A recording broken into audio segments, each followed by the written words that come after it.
Energy lockdown म्हणजे नेमकं काय? मध्यपूर्वेतील युद्धामुळे जगासमोर ऊर्जा संकट. भारतात खरंच तशी स्थिती आहे का?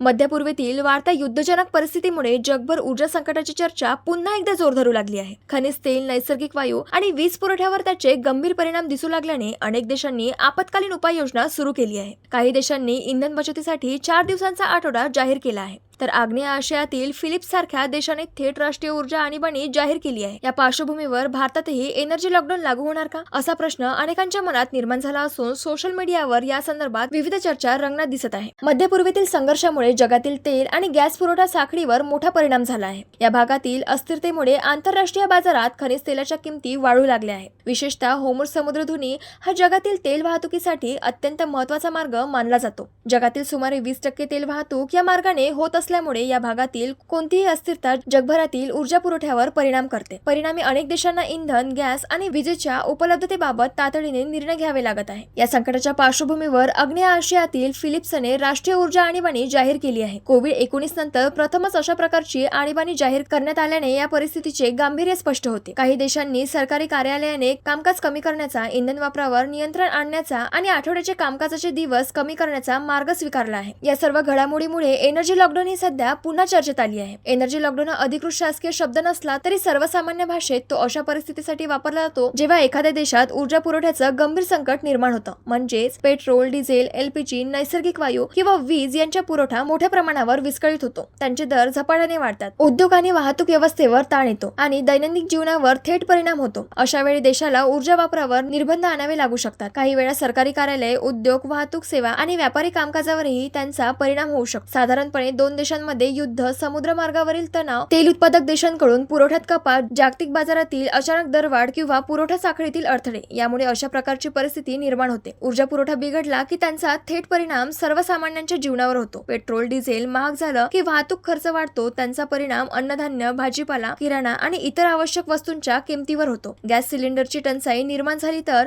घरगुती वापरावर परिणाम होतो. विजेच्या निर्मितीवर ताण आला तर उद्योग, शेती आणि शहरी सेवा व्यवस्था ही अडचणीत येते. त्यामुळे ऊर्जा संकट हे केवळ इंधन पुरतच मर्यादित राहत नाही तर संपूर्ण अर्थव्यवस्थेला हादरी देणारं ठरू शकतं. भारताच्या दृष्टीने पाहिल्यास देश मोठ्या प्रमाणावर ऊर्जा आयातीवर अवलंबून आहे. विशेषतः खनिज तेल आणि नैसर्गिक वायूसाठी भारताचा मोठा भर आखाती देशांवर असतो. त्यामुळे मध्यपूर्वेतील कोणतीही अस्थिरता भारतासाठी चिंतेची बाब ठरते. अलीकडील तणावामुळे आंतरराष्ट्रीय बाजारात किमतींमध्ये वाढ झाल्याने भारतातही संभाव्य परिणामाविषयी चर्चा सुरू झाली आहे. काही अहवालीनुसार भारताकडे असलेला राखीव खनिज तेल साठा मर्यादित कालावधीपुरता पुरेल अशी माहिती समोर येत आहे. त्यामुळे ऊर्जा सुरक्षेचा मुद्दा महत्त्वाचा ठरत आहे. या पार्श्वभूमीवर 23 मार्च रोजी लोकसभेत बोलताना पंतप्रधान नरेंद्र मोदी यांनी देशाने परिस्थितीकडे गांभीर्याने पाहण्याचं आवाहन केलं. त्यामुळे त्यांनी मध्यपूर्वेतील युद्धजनक परिस्थितीचा उल्लेख करत करोना काळाचा संदर्भ दिला आणि देशाने पुन्हा एकदा सज्ज राहण्याची गरज असल्याचे सांगितले. युद्धामुळे निर्माण झालेल्या परिस्थितीचे परिणाम दीर्घकाळ जाणवू शकतात. त्यामुळे आपण तयार राहायला हवं असं त्यांनी संसदेत स्पष्ट केलं. तसेच आपण करोना संकटाचा सामना एकजुटीने केला. आता पुन्हा एकदा त्याच प्रकारे सज्ज राहण्याची गरज आहे असंही त्यांनी म्हटलं. मोदींच्या या विधानानंतर सोशल मीडियावर विविध तर्कवितर्क सुरू झाले. काहींनी पुन्हा लॉकडाऊन सारखी परिस्थिती निर्माण होणार असल्याचा दावा केला. मात्र प्रत्यक्षात सध्याची परिस्थिती कोरोनासारख्या सर्वसाधारण लॉकडाऊन पर्यंत पोहोचलेली नाही. सरकारकडून असला कोणताही निर्णय किंवा संदेश देण्यात आलेला नाही. उलट सर्वसामान्यांच्या दैनंदिन जीवनाला झळ बसू नये यासाठी आवश्यक ती तयारी सुरू असल्याचं सरकारने स्पष्ट केलं आहे. सरकारच्या माहितीनुसार भारताने गेल्या काही वर्षात ऊर्जा आयातीच्या बाबतीत विविधता आणण्याचा प्रयत्न केला आहे. पूर्वी भारत 27 देशांकडून ऊर्जा आयात करत होता, तर आता हा आकडा 41 देशांपर्यंत वाढला आहे. आफ्रिकेतील विविध देश, अर्जेंटिना सारखे पर्यायी स्रोत आणि इतर बाजारपेठांकडून भारत एलपीजी व इंधनाची आयात करत आहे. याशिवाय रशिया आणि इराणकडूनही खनिज तेलाची खरेदी सुरू आहे. त्यामुळे एकाच प्रदेशावर अवलंबित्व कमी करण्याचा प्रयत्न सुरू असल्याने परिस्थिती कमी प्रमाणात नियंत्रणात असल्याचं मानलं जात आहे. तथापि या सगळ्या परिस्थितीत सर्वात मोठा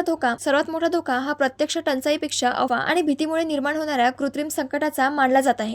गेल्या काही दिवसांत अनेक ठिकाणी नागरिकांनी गरज नसताना गॅस सिलेंडर बुक करण्यास पेट्रोल, डिझेलचा अतिरिक्त साठा सुरुवात केल्याच्या बातम्या समोर आल्या आहेत. काही जण पेट्रोल पंपावर ड्रमाने गॅलन घेऊन जात असल्याचंही दिसून आलं आहे. तज्ञांच्या मते अशी घाई आणि साठेबाजी केल्यास पुरवठा व्यवस्थेवर आवश्यकता निर्माण होऊन वास्तविक परिस्थितीपेक्षा मोठं संकट निर्माण होऊ शकतं. सरकार आणि पेट्रोलियम कंपन्यांनी नागरिकांना स्पष्टपणे आवाहन केलं आहे की अफवांवर विश्वास ठेवू नये आणि भीतीपोटी आवश्यक इंधन किंवा गॅस साठवू नये. आवश्यक तेवढाच वापर करावा आणि परिस्थितीवर अधिकृत माहितीवरच विश्वास ठेवावा. कारण सध्याची स्थिती चिंताजनक असली तरी भारतात एनर्जी लॉकडाऊन सारखी परिस्थिती तातडीने लागू होईल असं कोणतंही चित्र अधिकृततः समोर समोर आलेलं नाही. एकूणच पाहता मध्य पूर्वेतील युद्धामुळे जगभर ऊर्जा सुरक्षेचा प्रश्न गंभीर झाला आहे. काही देशांनी आपत्कालीन पावलं उचललेली आहे, तर काही देश अजूनही सज्जतेच्या टप्प्यावर आहेत. भारतासाठी ही परिस्थिती पूर्णपणे दुर्लक्ष करण्यासारखी नाही. मात्र सरकारकडून पर्यायी आयात, पुरवठा व्यवस्थापन आणि साठा नियंत्रण यांसारख्याच उपाययोजना सुरू असल्याने तातडीने घाबरायचं कारण नाही. अशा वेळी नागरिकांनी संयम बाळगणं, अफवांपासून दूर राहणं आणि अधिकृत सूचनांचं पालन करणं हा सर्वात योग्य मार्ग ठरणार आहे.